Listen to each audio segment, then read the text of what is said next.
கோடை விடுமுறையை கொண்டாட சென்னையில இருந்து ஏராளமான பயணிகள் தங்களுடைய சொந்த ஊர்களுக்கும் ஊட்டி, கொடைக்கானல் போன்ற சுற்றுலா தலங்களுக்கும் போறாங்க.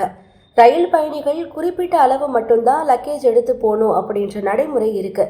ஆனா சமீப காலமா பயணிகள் கூடுதல் லக்கேஜ் எடுத்துட்டு போறாங்கன்னு தெற்கு ரயில்வேக்கு பல்வேறு புகார்கள் எழுந்திருக்கு.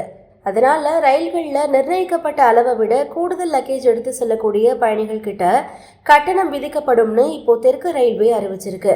இது தொடர்பா தெற்கு ரயில்வே வெளியிட்டிருக்க வழிகாட்டுதல்ல என்ன சொல்லியிருக்காங்கன்னு பார்க்கும்போது, ரயில்கள்ல ஏசி முதல் வகுப்பு பெட்டியில 70 கிலோ வரையிலும், 2ஆம் வகுப்பு ஏசி பெட்டியில 50 கிலோ வரையிலும், 3ஆம் வகுப்பு ஏசி பெட்டியில 40 கிலோ வரையிலும் பயணிகள் லக்கேஜ் எடுத்து செல்ல அனுமதி இருக்கு. இதே போல முன்பதிவு செய்யப்பட்ட படுக்கை பெட்டிகள்ல பயணிக்கிறவங்க 40 கிலோ வரையிலும், 2ஆம் வகுப்பு பெட்டிகள்ல பயணிக்கிறவங்க 35 கிலோ வரையிலும் மட்டுமே உடைமைகளை எடுத்து செல்ல முடியுமா? நிர்ணயிக்கப்பட்ட அளவை காட்டிலும் கூடுதலான எடையில உடைமைகளை கொண்டு வரும் பயணிகளுக்கு 10 இருந்து 15 கிலோ வரையிலான கூடுதல் சுமைக்கு ஒவ்வொரு கிலோவுக்கும் 1.5 மடங்கு கட்டணம் வசூலிக்கப்படும்னு தெற்கு ரயில்வே அறிவிச்சிருக்கு.